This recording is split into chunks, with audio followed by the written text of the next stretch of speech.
Ces papas ont perdu du gras et gagné du muscle. Et ils ont par la même occasion remis beaucoup de leurs marqueurs sanguins dans les normes de santé. Et ils ont tous témoigné d'un regain d'énergie et de vitalité qui contredit un peu l'adage qui veut qu'après 30 ans, on aille seulement vers le déclin.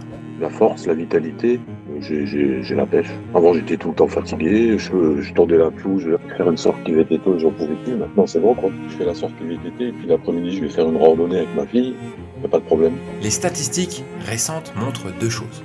D'abord, l'obésité, elle est souvent corrélée à des taux de testostérone qui sont bas. Et deuxièmement, la baisse de testostérone pourrait être liée aux périodes d'analyse plutôt qu'à l'âge des analyses. Ce que ça veut dire, c'est que l'âge est peut-être le facteur le moins important dans la baisse des niveaux de testostérone. Et c'est pour le mieux parce que l'âge, c'est la seule chose sur laquelle on ne peut pas influer, alors que pour tout le reste, il y a plusieurs choses qu'on peut faire. Je suis Thomas et avec les Papa in Shape depuis plusieurs années, je vais te partager les plus grandes causes de la baisse des niveaux de testostérone, mais surtout te donner les clés pour inverser les statistiques et retrouver ta forme et ton physique de trentenaire.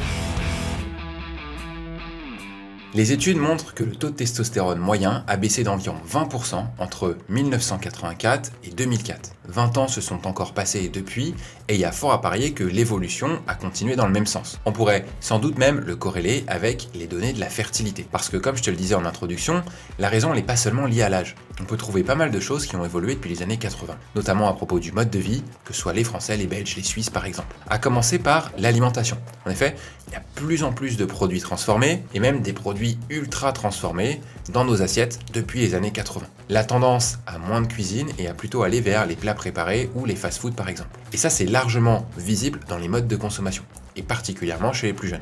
Les chiffres de l'ANSEE montrent que le nombre de personnes qui déclarent aller au fast-food 1 à 3 fois par mois, ou plus de 4 fois, a déjà doublé. Sans se mentir, on sait que ça montre une baisse de la qualité de l'alimentation en général, avec une alimentation qui est plus riche en sucre et en graisses saturées. Ça va potentiellement influer sur l'équilibre hormonal global et donc sur le taux de testostérone. La qualité de l'alimentation a donc changé et il en est de même pour ce qui est des emballages de l'alimentation et de tous nos produits en général. Je me suis rendu compte récemment qu'énormément de produits alimentaires sont emballés individuellement dans un emballage en lot dans une boîte et on mange et on touche du plastique à longueur de journée. En plus de ça, les fruits et les légumes sont bien plus arrosés de pesticides que ceux des années 80 par exemple.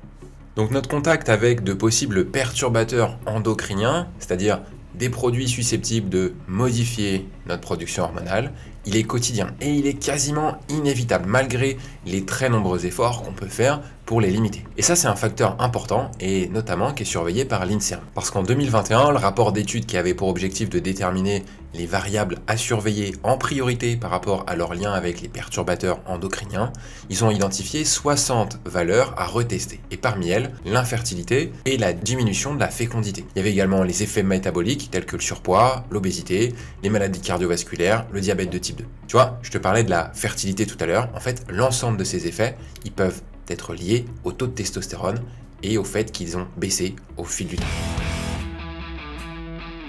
Également en cause, l'activité physique. Elle a diminué depuis les 30 à 40 dernières années, en même temps que le nombre d'écrans et que le temps passé devant eux ont augmenté. Si tu ajoutes à ça qu'ils produisent de la lumière bleue, qui perturbe notre sommeil, ça peut clairement être considéré comme un perturbateur endocrinien indirect. L'activité physique régulière, elle est connue parce que ça permet de maintenir des niveaux de testostérone importants. Alors, le fait que les gens bougent de moins en moins, travaillent de plus en plus et soient stressés par leur travail de plus en plus, ça c'est un peu un cocktail qui va pouvoir pourrir un peu la santé mentale et au final notre équilibre hormonal. Donc pour conclure cette vidéo sur la baisse de testostérone, ce qu'il faut retenir c'est que déjà c'est pas une fatalité. Une fatalité qui est liée au vieillissement et c'est pas non plus à l'origine des maux de notre société. En fait c'est plutôt l'inverse. C'est l'évolution de notre société et de nos modes de vie qui conduit à une baisse du taux moyen de testostérone. Faut pas confondre les deux.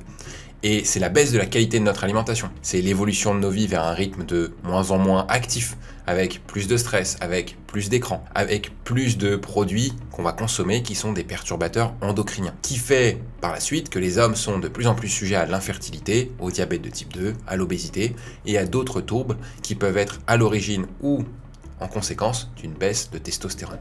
Donc quand je vois une publicité qui prétend que ça va booster la testostérone avec une simple pilule, je suis relativement sceptique et je te recommande de l'être également. Il y a certes des compléments qui peuvent augmenter la production de testostérone ou augmenter l'équilibre entre la balance œstrogène et testostérone.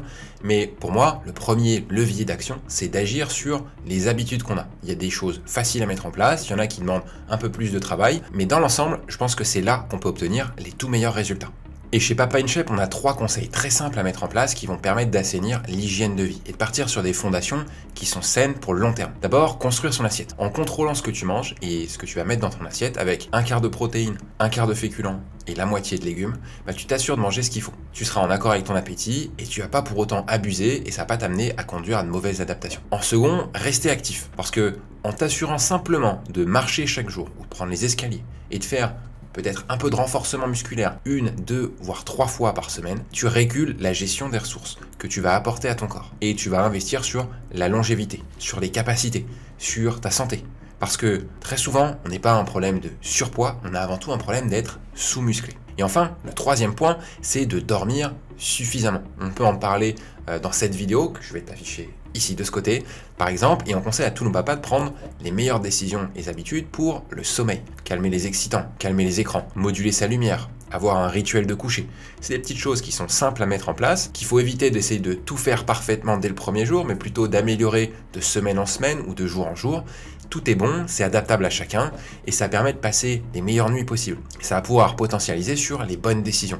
Parce que quand on est en pleine forme, on prend de bonnes décisions. Quand on est fatigué, c'est très difficile. C'est des bonnes décisions que tu vas pouvoir prendre pour ton poids, pour ta santé, pour ton hygiène de vie, pour ta famille, pour ceux avec qui tu tiens et avec qui tu passes la plupart de ton temps. Nous, ça fait 3 ans qu'on participe à contredire les statistiques à propos du vieillissement et des problèmes que ça peut engendrer. Donc on recherche en ce moment des hommes qui sont nés entre 1955 et 1987 qui désirent être accompagnés par un coach Papa In Shape. Et si c'est ton cas, tu peux cliquer sur le lien qui est épinglé dans les commentaires et réserver une consultation gratuite avec lui.